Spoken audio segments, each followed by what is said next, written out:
I wish I had better recording setup, but this is how you set up my Coleman stove. It's a white gas stove, not a propane, so it's an older style, but it works essentially the same.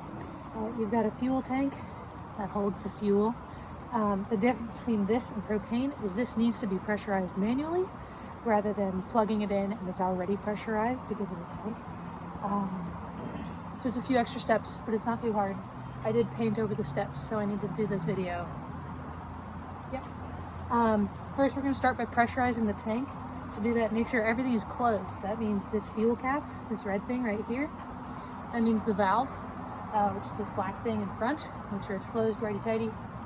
And that the lighting lever, which there is a little label for, is facing up rather than down. So note that.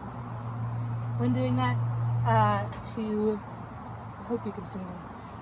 To pressurize this, you pull this out, give it a little quarter turn to the left, cover it with your thumb. I'm holding it like this, and I'm pinching it around the sides. Cover it with your thumb, hold the thing in place, and pump it. Probably 30 or 40 times, depending on how much fuel is in the tank. But you should feel a good amount of pressure pushing against you by the time that you are done.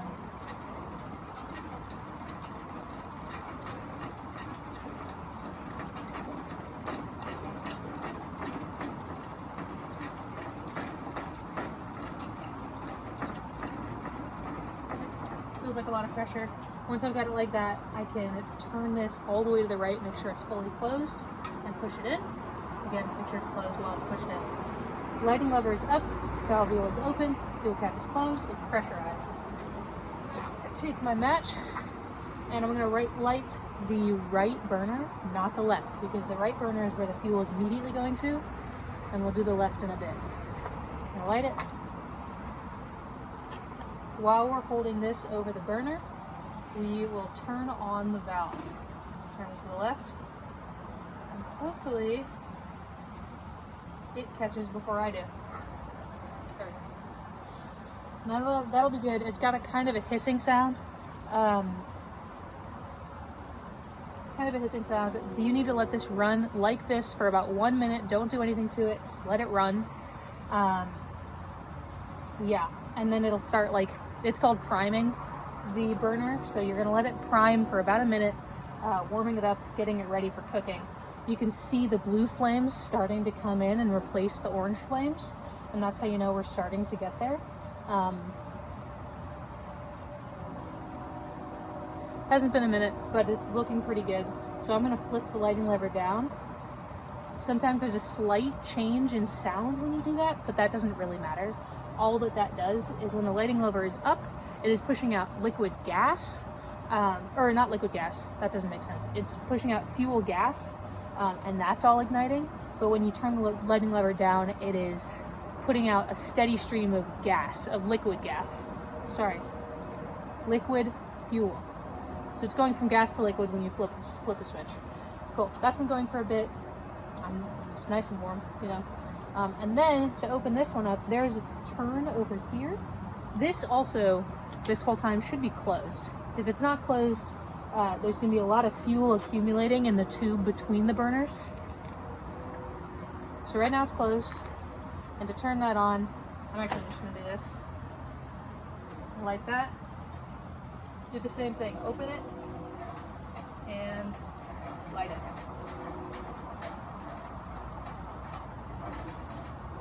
For these purposes, I'm just going to open it all the way. And now we have the same amount of fuel going to both sides. You can see it kind of flickering. So I'm going to put out more gas, turning it to the left, lefty-loosey, to put out more gas.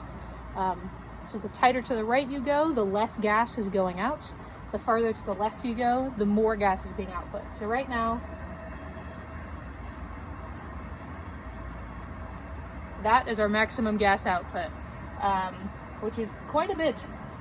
You rarely need to do that. Most of the time, especially if you're using my cast iron griddle, you're going to want it as low as you can go. With that, you're going to have to be monitoring this light, because sometimes if it's too low, the flame will go out, but the fuel will keep dispensing, so it'll just be building up in the system.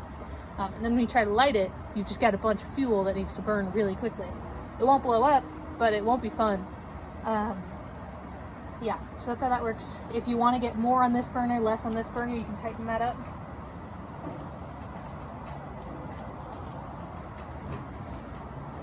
And then you can see this flame kind of rising while this flame decreases. That's good if you're like boiling water on this one, or and cooking eggs on this one. You just want slightly different temperatures. But it's all about knowing that they're sharing gas. Yeah. Some specific things to look out for. I'm going to pick up the phone, and hopefully this won't fuck up the whole thing. This is what we're looking at right now. Let's get the light too. We've got these both open all the way. You can see kind of this flame up here. That's not ideal, but like sometimes that's just how the system works. It means that I need to go through and clean the generator and stuff like that, but that's not something anyone else needs to worry about. Sometimes the area back here, this like tube situation, sometimes if that has too much fuel accumulation, it's going to light up and that whole thing will be on fire. It's fine. Just get just work towards getting a steady stream of gas, which means opening up the fuel, pushing more fuel into it, and then it shoots through that system and into the burner. Yeah, it's pretty cool. To turn this off, I am going to, and yeah, I think that's all I need to tell you. Obviously, make sure everything's locked down here. You don't want to have just like the gas cap open or this pressurizer open. Again, we held this, if you couldn't see earlier, I held it like this with my thumb over and my fingers underneath, and I twisted it counter and then pumped it. Yep, so I'm gonna turn it off. First, just to turn it off, just as good practice, I'm gonna close the far left burner first. And you can see that one's really going crazy. Woo! But yeah, the most important thing when you're cooking here, I'm going to turn this down most of the way, but not all the way. And you'll see things start kind of flickering. Like that. Ah, that's where it's lighting up. That means there's not enough fuel in the system. So you put a little bit more into it, and it'll even itself out. There you go. It's a little dramatic, but it's fine.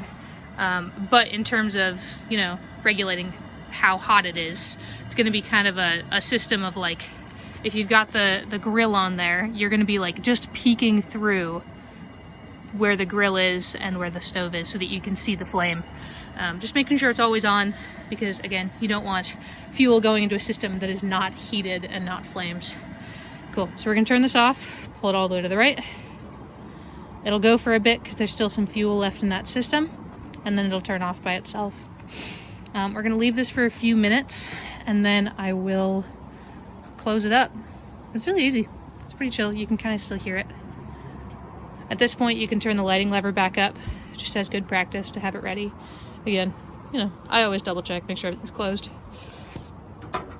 Closed. We give it a few minutes to kind of cool everything down, and then we can put it away. All right, it's been a couple minutes. It's cool enough, and I'm gonna start taking this apart. First, we're gonna take down these windscreens. These guys, it's like this system right here that you pop out, close, pop out, close, and it's closed up.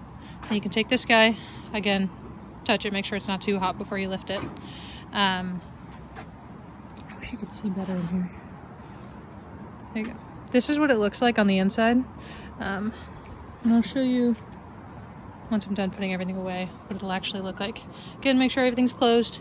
Actually, don't make sure everything's closed because you don't want this to be pressurized when you put it back in. So to depressurize it, you open the fuel cap just a tiny bit. It'll start hissing and smelling like a gas. It's hissing a bit. I can do a little bit more.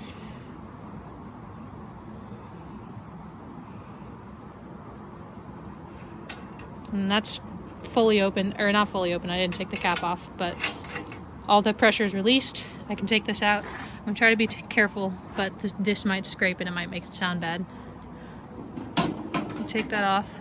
And when you put this in, that tube just goes straight through and everything just kind of rests. Nothing really clicks in. There are these two hooks right here that just kind of rest in there.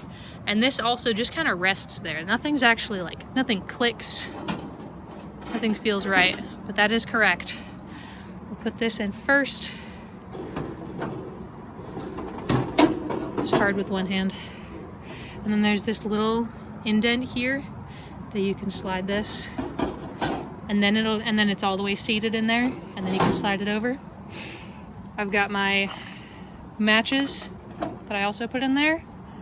I also keep a little funnel in here for refueling, and that's what it looks like.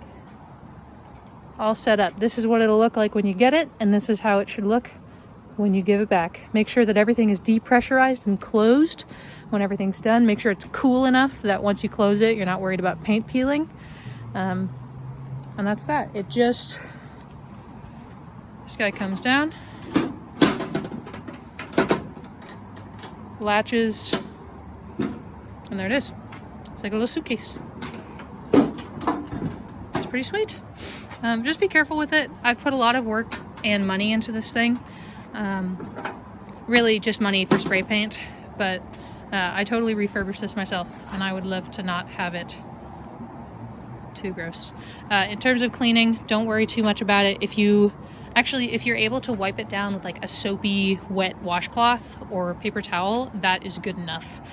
Don't try to scrub anything because you might scrub some paint off, but just like a nice soft soapy cloth is perfect. And then obviously wipe it down with a wet cloth and a dry cloth after to not leave any soap residue. Thank you.